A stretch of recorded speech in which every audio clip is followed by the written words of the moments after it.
The Mercedes S-Class is the best-selling sedan worldwide. Now Mercedes presents the brand new model, and we're going to find out today what that car delivers. If there are any new inventions inside of the car, how about the drive, how about the luxurious feeling, how about the noise, driver assistance, safety systems and everything else you may want to know about the brand new S-Class.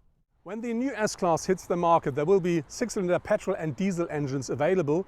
With a petrol you can choose between 367 or 435 horsepower. For the diesels you will have 286 or 330 horsepower. A bit later there will be an 8-cylinder petrol engine available as well. That then delivers 503 horsepower, and if you want to drive a bit electric, 2021 there will be a plug-in hybrid available that then should drive up to 100 km purely electric. Of course, all of the S-Class models will have an automatic gearbox as standard, and some of them will be available either as an optional or as a standard feature with a 4MATIC all-wheel drive as well. The amount of space the S-Class offers here at the front seats is more than sufficient, even for a tall person like me with nearly 2 meters. On top of this, the seats are so comfortable and they do offer loads and loads of support as well. How much space there is behind me, we're going to find out while having a short stop. This here is definitely the place to be if you sit on the rear seat in a Mercedes S-Class long version. So you can see the passenger seat is from the very front, and that gives me more than enough space. And there are two things I really do like a lot with the new S-Class. One thing is you will not only find a big touch monitor for each of the passengers, you will also find a tablet inside of the car which you can take away, so with you when you leave the car. And the other very interesting thing is you can have with the rear seats a sleeping position. But normally by law you're not allowed to be driven while having this position, and this is a bit of a pity because that's very comfortable. But with the Mercedes S-Class you're now allowed to do so because they integrated something in the seat that is similar to I would say an airbag system. So it's an air cushion that will press you into the seat and into the belt whenever you will have an impact, and with that you're allowed to, let's say, have a cozy night in the S-Class while you've been driven. Something I don't like is the new system to adjust your seats, because that now works with sensors as well, and this is now no longer as easy and as precise usable as with the predecessor. So now my test drive is about to come to an end, and I really have to say what will stay is how comfortable, how easy the drive in the new S-Class is. One reason for that is how quiet the car is, and on the other hand how good the suspension and the steering are working. That's because they really provide you with loads of comfort. And then there is the powertrain. It is very easy, very quiet, and it always tells you I do have power enough when needed, but if you don't, we just enjoy the drive. And then on top of this you have this surround view in the car, which really is absolutely nice, and these big roof windows which really provide you with a very nice and very cozy environment. And at the end of the day what really stays is driving that car really gives you the S-Class feeling. The new big head-up display of the S-Class not only features augmented reality, which means you get arrows for directions and all this stuff inside of your point of view, it also is simply big because the projection is about 10 meters in front of the car, and the size of it is similar to a 77-inch screen. Of course you do find LED taillights at the rear of the S-Class. They're featuring a very nice signature here, and the interior of them, this is a bit three-dimensional, so very interesting to look into them. They are connected with this chrome element here, and that gives the car a bit of extra chic from the rear. To give the car sportiness you do find something that looks like a diffuser and these exhaust pipes, but unfortunately they are fake. But looking at the rear of the car, what I really do like is the car gets a bit slimmer here at the rear, and that gives the car, this typical S-Class, very high-class look.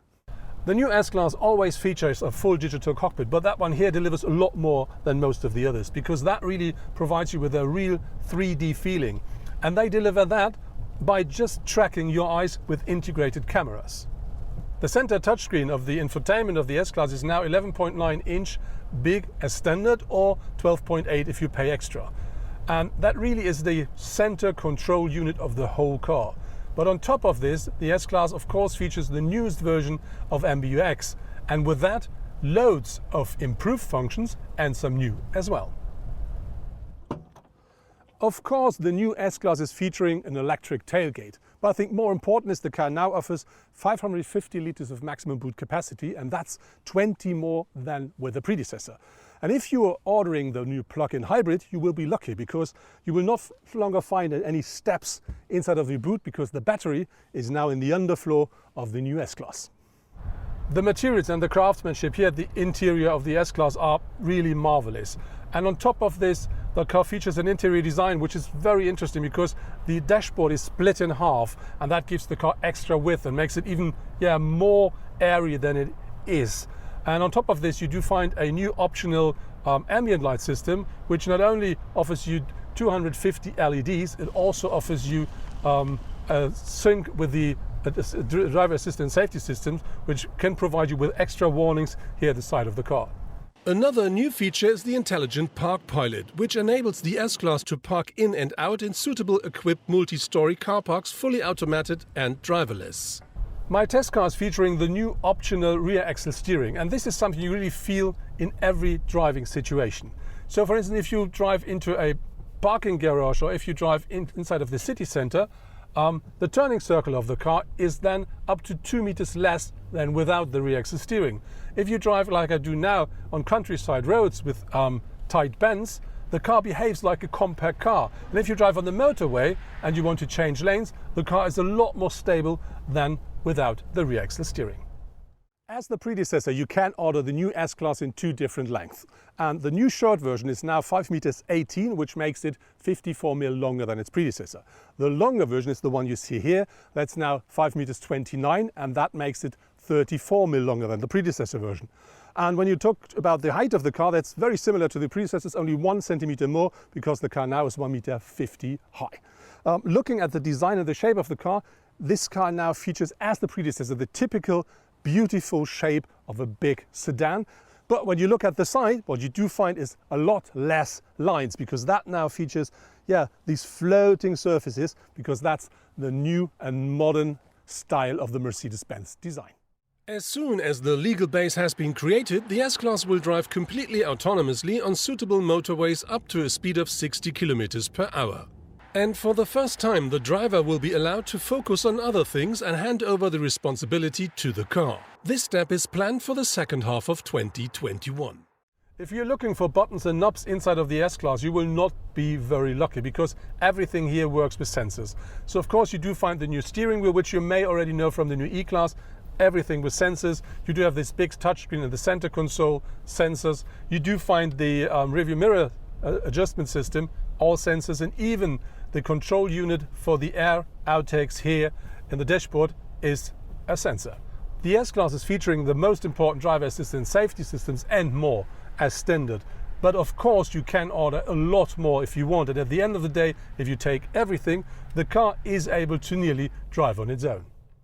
The light of each headlamp consists of 1.3 million pixels and so enables extremely precise light distribution. And the so-called topographic light takes hilly roads into account. When driving over a hilltop, the headlights do not shine into the sky. They will be swiped down onto the road.